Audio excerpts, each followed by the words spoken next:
to you.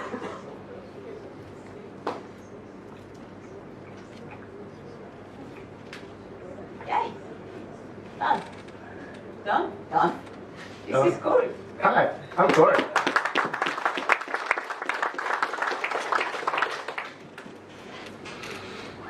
So yeah, so my name's Corey, and I'm from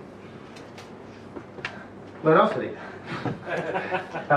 We make online assessments as a service. So think, say, online exams or tests.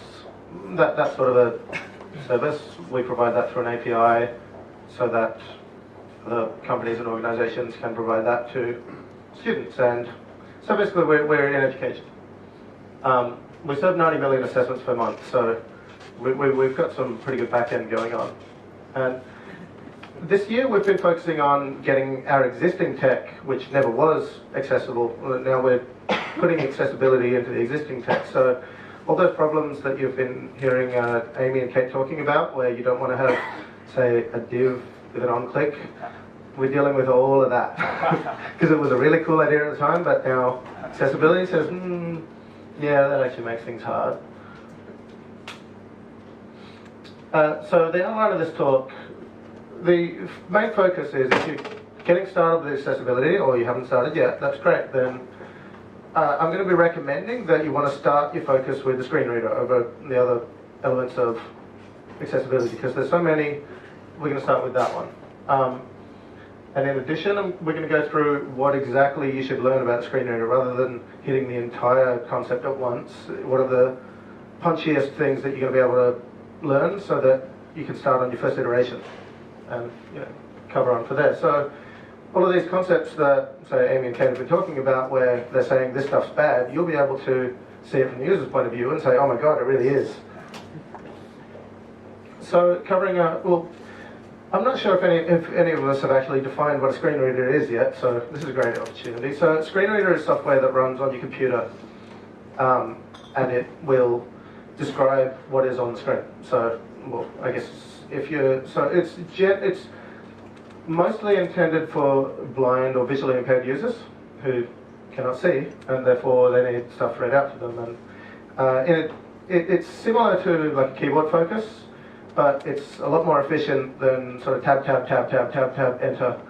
You get a lot of shortcuts where you can jump to headings and landmarks. We'll go into a bit more through the talk. But there's two main reasons you're going to want to support accessibility, right? You've got your nice, then you've got your greedy reason. So, I mean, the nice reason is because a lot of people get left behind. We make this technology, and every time we implement a cool trick, a lot of the time it makes the site now unusable for the deaf or the blind or the motor impaired or someone who we didn't mean to leave out. And it sucks that we leave them out. We don't want to do that. Like, we want to include everybody. So it's really nice to be working on this.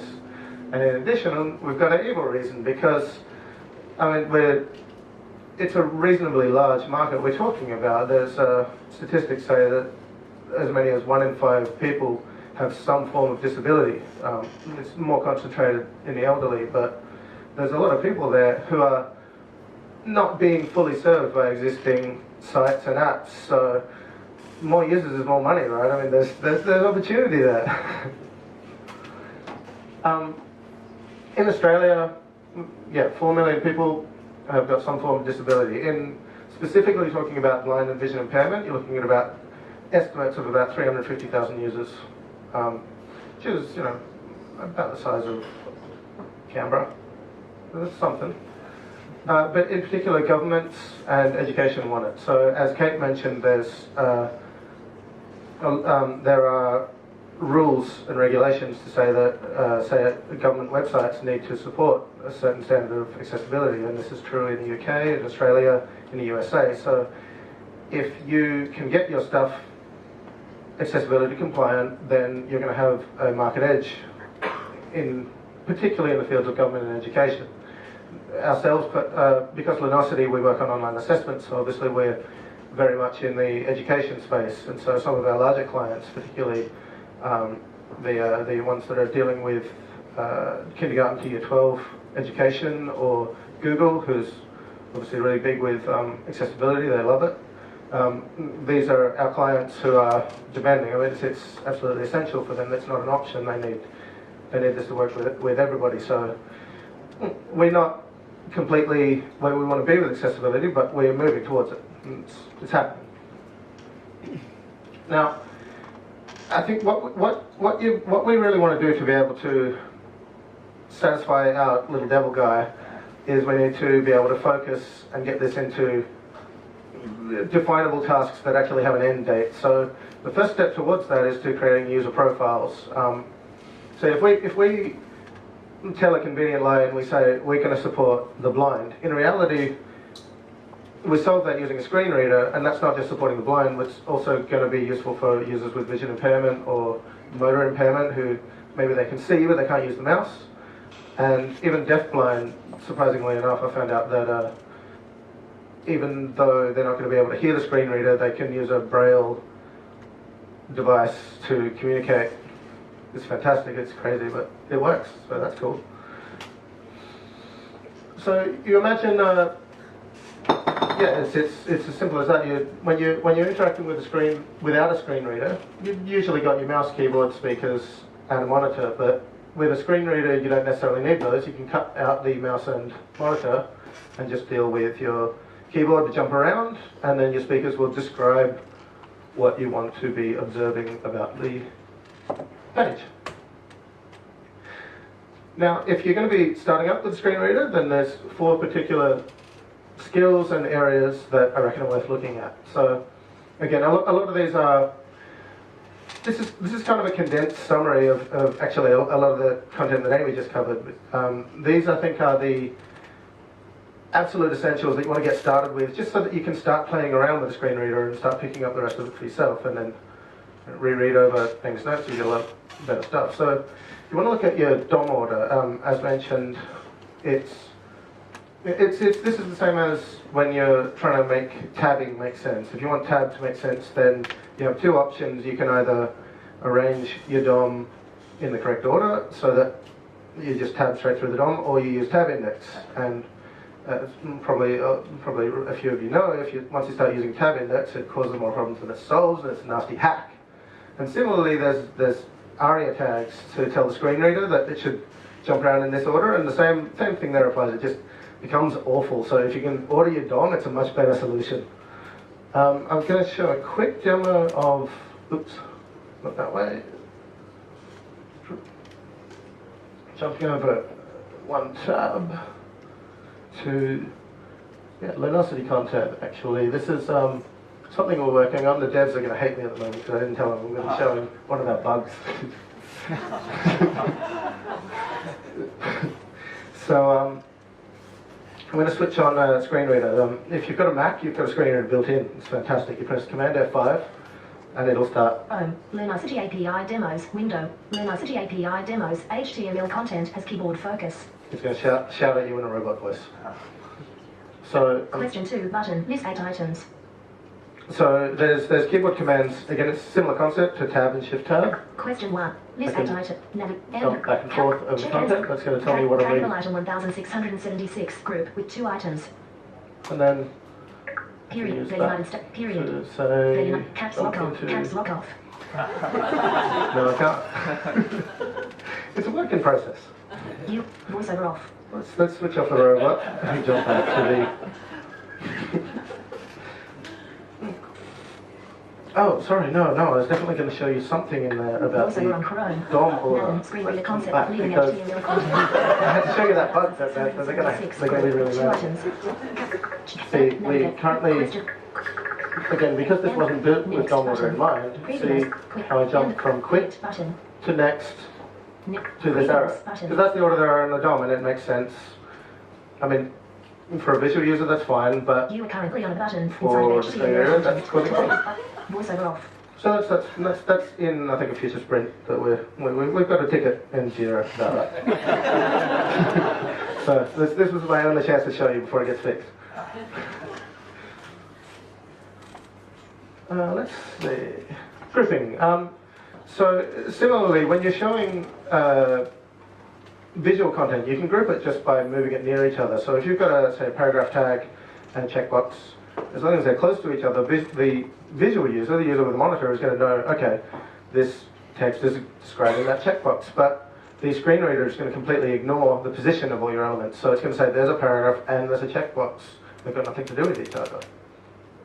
And that sort of problem you're going to solve using, actually just using good semantic HTML practices. You have a label tag that wraps the checkbox. And a lot of these problems similarly, you've got the option, you can use ARIA tags, which are the special HTML tags specific to screen readers, or you can, if you're working on a site that's not too far gone, then you can do things the right way and express them using semantic HTML. And as I said at the start, we had another problem with we used the div with a mouse over because with an on-click. So a div if you've got a div with on-click handler, then a sighted user can say maybe hover a mouse over it, it'll change color. They'll go, okay, obviously this is a button. The screen reader user will look at your page. Depending on which screen reader they're using, they may not be able to see the divs, or it may skip over the divs. But if they can see the divs, they'll say, okay, here's a page with 30 divs on it and no buttons. This site is broken. This doesn't work. So, yeah, again, you can use ARIA tags to try to force your broken HTML to look like valid HTML, or if you have that freedom and luxury, it's a lot better situation when you can actually change it and replace that div with a button. With all the trade-offs that implies, it may not be the best option. Maybe you may need the ARIA to enhance your HTML. But the good news with going faster is what the screen reader does allow you to do is jump around the page really quickly. And this is why Amy was talking about. I can just keep using your content, right? Fantastic. So Amy was talking about how you really need to have your headings in a logically nested order. You want your H1s and your H2s and your H3s as a kind of a table of contents, because it's fantastic. Because most sites on the web, I think, do that reasonably well. Then a screen reader user can jump around with headings, even if other accessibility features are not really in place. They can still get a fair idea of how to jump around. They'll also be able to jump around with links. You may even be able to jump around to, say, visited or unvisited links. You can say, are there any more unvisited links on this page? That's something that's really going to save you a lot of time. If you can't see the screen and you're describing things one by one, massive time saving. Landmarks are a special feature that's exclusive to the screen readers. That's where you can mark specific parts of the page as the main content or the navigation section. So say our next and previous and quick buttons, all of those would be navigation section. Then each screen reader is going to have a different way to ask it, but you say, can you show me all the navigation on this page?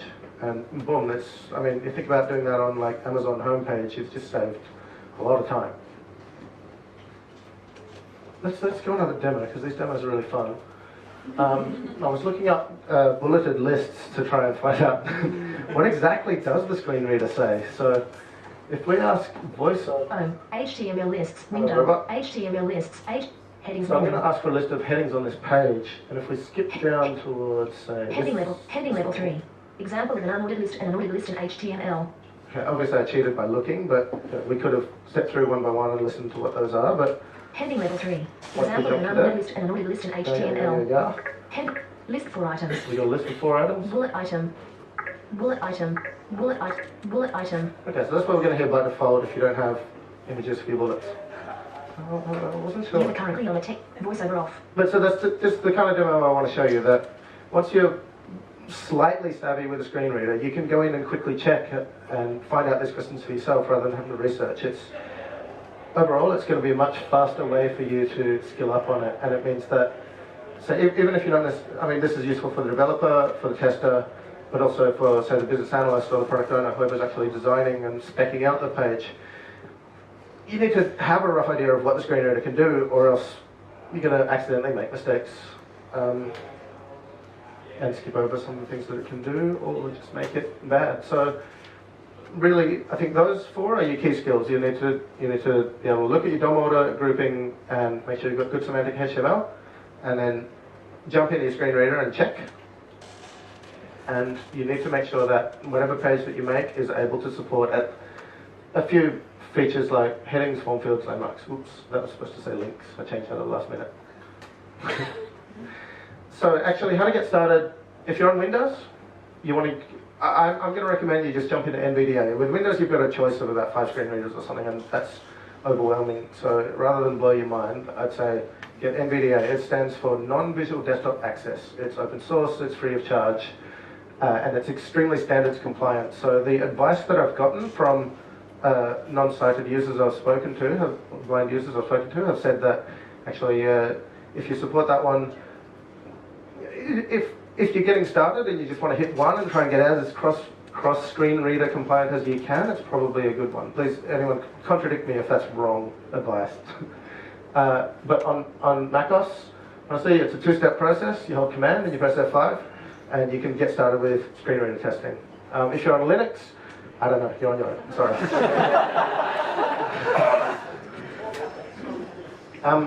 So coming up to the end, the takeaways that I think could be worthwhile here. You want to aim for high return on investment of your user profiles. I didn't cover a couple of other user profiles you can look at, but I mean, some off the top of my head would be, if you aim to make your site usable for the colorblind, then you're accidentally going to make it useful for people with macular degeneration, with people who are at the beach in squinting because it's high sunlight, and if you aim to support the blind, then you're also going to accidentally make it more convenient for people who are in a high noise environment. So try to make as few user profiles as you can to hit as many users as you can. That's similar to how you do any sort of UX. Support for accessibility, I think, is a really strong competitive advantage, especially in particular fields. But in general, there's a lot of people there who are waiting for to get involved with stuff. Multiple people on your team should have some screen reader skills. If you just have one person on the team, like just the tester or just the dev, then people are going to miss little details, and it's not the most efficient way to do it. And yeah, definitely grab a screen reader, practice moving around a page, like jump onto Google and see if you can do a search. But yeah, focusing on, say, headings, form fields, links, landmarks. If you can jump around those things, you've got a really good start. Any questions? Will you run a pause, please?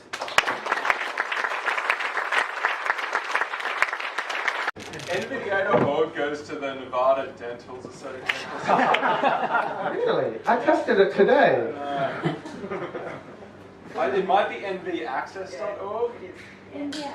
NVDA.org. Oh, that's bad news. I was like, I must use this, and then So don't use ARIA though. Let's find out. Headings menu. Headings, Form control. No items and landmarks menu. Have they got some landmarks? Navigation. Not too bad. They've got some navigation landmarks. List 7 items.